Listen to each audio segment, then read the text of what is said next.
This is part 2 of the history of marginal tax brackets presentation.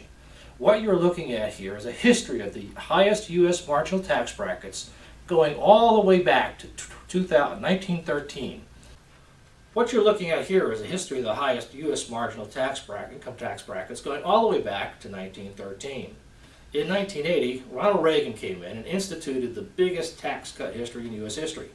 He lowered rates all the way down to 28%. But what else did they change? Not only did they change how much you had to be making, but they also took away many of the things that had been tax deductible, like interest on credit cards and auto loans. It's actually the closest we've ever been in this country to having a flat tax system.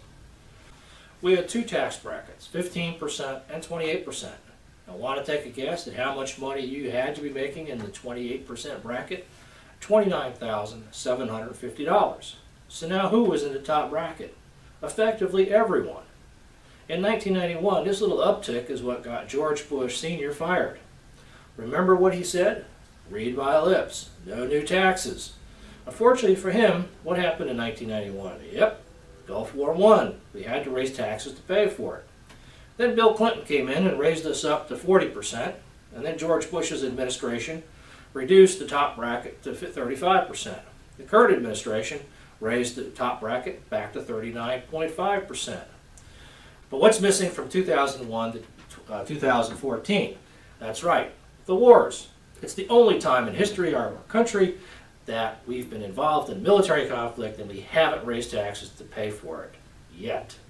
So if we project out 10 to 15 years or so, when you will be retiring, where do you think taxes are likely to be? I'm not sure the answer is lower. We're going to continue to have wars that we will have to pay for. We have Social Security, Medicare, and Medicaid that are continuing to cost more, not to mention the Affordable Care Act. We will continue to have natural disasters and terrorism.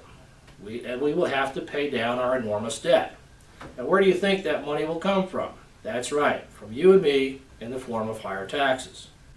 This is the end of part 2. I hope you enjoyed the history of this presentation and learned something about the history of income taxes. Be sure to view my other videos.